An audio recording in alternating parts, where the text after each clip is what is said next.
नमस्कार। आज के इस विशेष विश्लेषण में हम सीधे चलते हैं चार धाम यात्रा की उन गहराइयों में जहां आजकल एक अजीब सा टकराव देखने को मिल रहा है।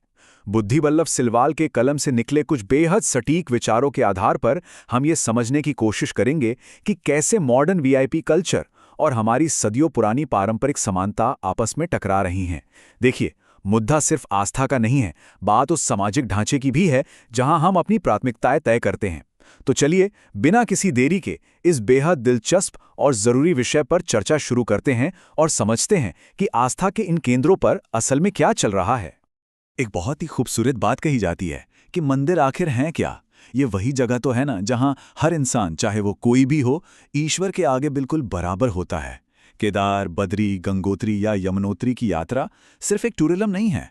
स्रोत के मुताबिक ये धैर्य और त्याग की एक ऐसी जीवंत अनुभूति है जहां दुनिया भर के रुतबे और बैंक बैलेंस की कोई अहमियत नहीं रह जाती। असल में इस पूरी यात्रा की आत्मा यही है। मंदिर की सीढ़ियों पर आते ही दुनिया के सारे तमगे, सारे वीआईपी टैग बाहर छूट जाने चाहिए। भगवान के दरबार में सब एक बराबर, न कोई बहुत बड़ा और न कोई छोटा। लेकिन ग्राउंड रियलिटी क्या है? यहाँ एक बहुत ही बड़ा विरोधाभास सामने आता है। एक तरफ तो हैं हमारे आम श्रद्धालु, लाखों लोग जो अपनी बारी के इंतजार में कई घंटों तक कठिन मौसम और थकावट झेलते हुए लंबी कतार में खड़े रहते हैं। ये उनकी तपस्या है। और वहीं दूसरी तरफ वीआईपी एक्सेस का सिस्टम चल रहा है, जहां कुछ चुने हुए लोगों को एक स्पेशल और आसान रास्ते से सीधे तुरंत दर्शन मिल जाते हैं। लेख में इस बात पर जोर दिया गया है कि ऐसी स्थिति उन लाखों आम भक्तों की आस्था और उस समानता की भावना को गहरी ठेस पहुंचाती है जिस पर यह पूरी परंपरा टिकी है। और यही विरोधाभास आज एक गर्मागर्म बहस का मुद्दा बन चुका है। अब यहां यह समझना जरूरी है कि आखिर ये वीआईपी दर्शन का कॉन्सेप्ट आया कहां से। अगर प्रशासन के नजरिए से देखें तो उनका तर्क होता है कि भाई, लाखों की भारी भीड़ को कंट्रोल करना और खास लोगों की सुरक्षा तय करना बहुत जरूरी है। और बुद्धि बल्लभ सिलवाल के कलम से निकला ये लेख भी इस सच्चाई को नकारता नहीं है। भीड़ प्रबंधन सच में एक बड़ा चैलेंज है, पर मुद्दा यह है कि अब यह सिर्फ क्राउड मैनेजमेंट का टूल नहीं रह गया। धीरे धीरे इसने एक प्रिविलेज या विशेषाधिकार का रूप ले लिया है।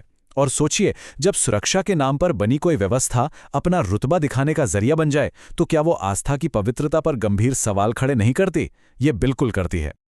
और यहीं से एक बहुत ही चुभने वाला सवाल पैदा होता है। क्या अब ईश्वर के दर्शन भी इस बात पर निर्भर करेंगे कि किसके पास कितना पैसा या कितना इन्फ्लुएंस है? बुद्धि बल्लभ सिलवाल के कलम से उठाया गया यह प्रश्न अंदर तक झकझोर देता है। अगर भगवान के करीब जाने के लिए भी रसूख की जरूरत पड़ने लगे तो फिर उस आत्मिक समानता का क्या, जिसका जिक्र हमने अभी थोड़ी देर पहले किया था?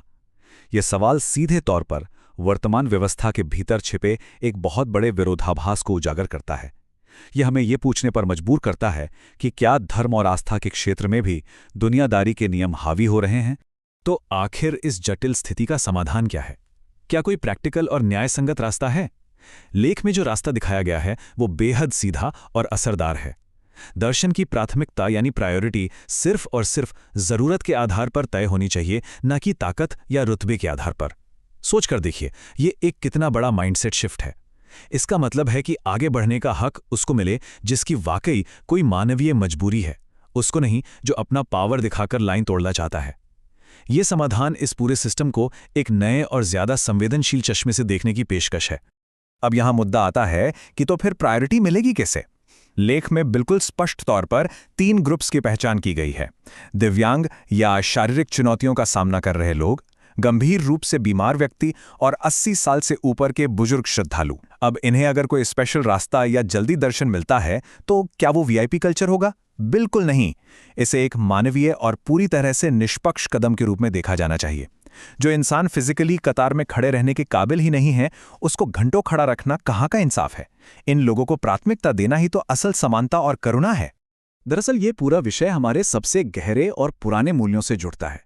सोचने वाली बात है, एक तरफ ये मॉडर्न वीआईपी कल्चर है जो पूरी तरह से पैसे, पावर और प्रशासनिक रसूख पर चलता है। इसका आधार भौतिक दुनिया की ताकत है। और दूसरी तरफ है हमारे सनातन मूल्य, जिनकी फाउंडेशन ही सेवा और करुणा पर टिकी है। बुद्धि बल्लभ सिलवाल के कलम से पढ़ते हुए ये बहुत क्लियरली समझ आता है कि बीमारों और बुजुर्गों को आगे आने देना कोई आधुनिक सामाजिक विचार मात्र नहीं है। ये तो सीधे सीधे सनातन धर्म के मूल सिद्धांतों का पालन है। जब करुणा आगे आती है तभी ऐसी कठिन यात्राएं सच में पवित्र बनती हैं। लेकिन विचार चाहे कितने भी अच्छे हों, उन्हें जमीन पर कैसे उतारा जाए?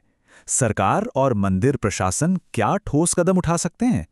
स्रोत में कुछ बहुत ही प्रैक्टिकल प्रशासनिक कदम सुझाए गए हैं। पहला, इन वीआईपी अरेंजमेंट्स को बहुत सख्त गाइडलाइंस के साथ लिमिट किया जाए ताकि इसका किसी भी रूप में मिसयूज ना हो। दूसरा, एक पूरी तरह से ट्रांसपेरेंट और टाइम बाउंड स्लॉट सिस्टम लागू हो, मतलब हर श्रद्धालु को पता हो कि उसकी बारी कब आएगी, जिससे बेवजह की भगदड़ मचेगी ही नहीं। और तीसरा, सबसे अहम, बुजुर्गों और दिव्यांगों के लिए आसान और सुगम रास्ते बनाए जाएं।